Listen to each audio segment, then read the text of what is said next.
Gravy ஒரு முறை இதே போல் செஞ்சு பாருங்கள், அதுக்கப்புறம் ஹோட்டலுக்கே போகவே வேண்டாம். Welcome back to Kayu's kitchen. இன்றைக்கி நம்ம சேனலில் பாலக் பன்னீர் கேப்சிகம் வச்சு ரொம்ப டேஸ்டியாக ஒரு கிரேவி செய்யலாம் வாங்க. ஃபஸ்ட் என்ன செய்யலான்னா, இஞ்சி எடுத்துக்கோங்க. இஞ்சி பார்த்திங்கன்னா ஒரு இன்ச் அளவுக்கு எடுத்திருக்கேன். இதை கட் பண்ணிவிட்டு சேர்த்துக்கோங்க. அடுத்ததாக பூண்டு சேர்த்துக்கலாம். ஒரு 10 பல் பூண்டு சேர்த்துட்டு இதில் இப்போ ஒரே ஒரு பச்சை மிளகாய் சேர்த்துக்கோங்க. இப்போ இது எல்லாமே லைட்டாக க்ரஷ் பண்ணிக்கலாம். மிக்சிலலாம் சேர்த்துட்டு அரைக்கணுன்ட்டு அவசியம் இல்லைங்க. இதே போல் லைட்டாக இடித்து எடுத்துக்கிட்டால் போதும். பாருங்கள், லைட்டாக இதே போல் க்ரஷ் பண்ணிக்கோங்க. இது இப்போ இருக்கட்டும். அடுத்ததாக ஒரு குக்கர் எடுத்துக்கலாம். குக்கரில் ஒரு கட்டு பாலக்கீரை சேர்த்துக்கோங்க. 2-3 முறை நல்லா வாஷ் பண்ணிவிட்டு பாலக்கை சேர்த்துக்கலாம்.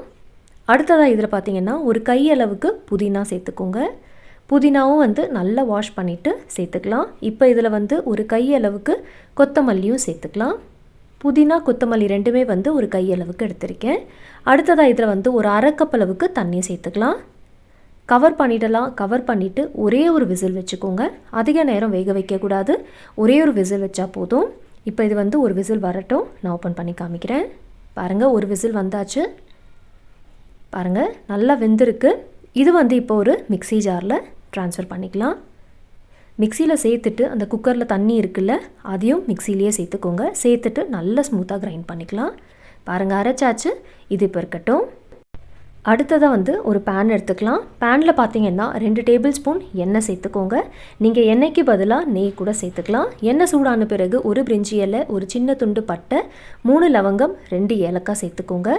இப்போ நம்ம இஞ்சி பூண்டு பச்சை மிளகாய் இடித்து வச்சுருந்தோம்ல, அதை சேர்த்துக்கலாம். சேர்த்துட்டு ஒரு 2 பச்சை மிளகாய் சேர்த்துட்டு இதில் ஒரு மீடியம் சைஸ் அளவுக்கு வெங்காயமாக கட் பண்ணி வச்சுருக்கேன். அதையும் சேர்த்தாச்சு.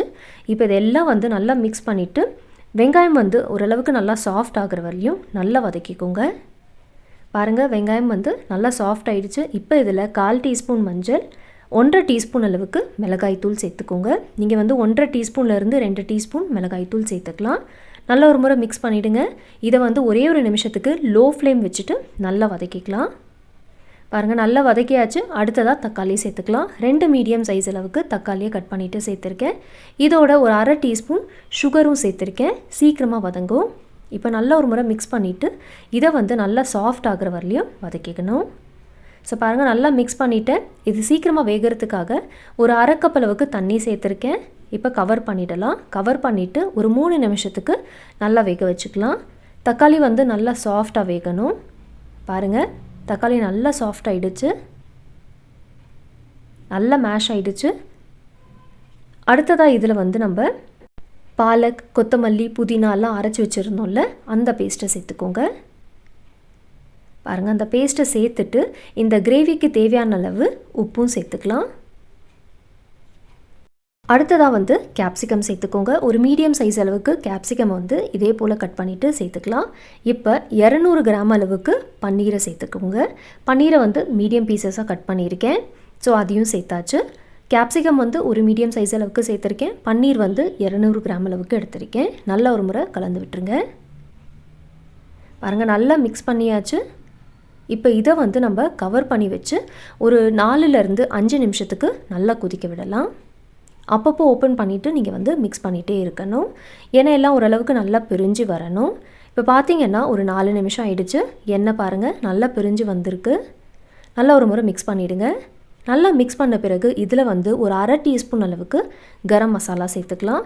அடுத்ததாக 1 டேபிள் ஸ்பூன் அளவுக்கு கசூரி மெத்தி சேர்த்துக்கோங்க. காஞ்ச வெந்தய கீரை சேர்த்துருக்கேன். இப்போ இதில் 2 டேபிள் ஸ்பூன் அளவுக்கு ஃப்ரெஷ் க்ரீம் சேர்த்துக்கோங்க. ஃப்ரெஷ் க்ரீம் சேர்த்துட்டு நல்லா மிக்ஸ் பண்ணிவிடுங்க. பாருங்கள், நல்லா மிக்ஸ் பண்ணியாச்சு. இப்போ இதை நம்ம ஒரு 2 நிமிஷம் மாத்திரம் கொதிக்க வச்சுக்கலாம். அதிக நேரம் கொதிக்க வைக்கணுன்ட்டு அவசியம் இல்லை. 2 நிமிஷம் கொதிக்க வச்சா போதும். அவ்வளோதாங்க. இப்போ இது நல்லா கொதிச்சாச்சு 2 நிமிஷம். ஃப்ளேம் ஆஃப் பண்ணிவிட்டு இதை நம்ம சர்வ் பண்ணிடலாம். கிரேவியோட கன்சிஸ்டன்சி பாருங்கள், இப்படி இருக்கணும். பாலக் பன்னீர் ஒரு முறை இதே போல் செஞ்சு பாருங்கள். செம்ம டேஸ்டியாக இருக்கும். ரொம்ப ஈஸியான ரெசிபி, ரொம்ப ஹெல்த்தியான ரெசிபி. கண்டிப்பாக செஞ்சு பார்த்துட்டு உங்கள் ஃபீட்பேக் எனக்கு ஷேர் பண்ணுங்கள். சப்பாத்தி, ஃப்ரைட் ரைஸ்க்கெலாம் ரொம்ப நல்லாயிருக்கும். வீடியோ பிடிச்சிருந்தால் மறக்காமல் லைக் அண்ட் ஷேர் பண்ணுங்கள். நாளைக்கு இதே போல் ஒரு வித்தியாசமான ரெசிபியில் நம்ம மீட் பண்ணலாம்.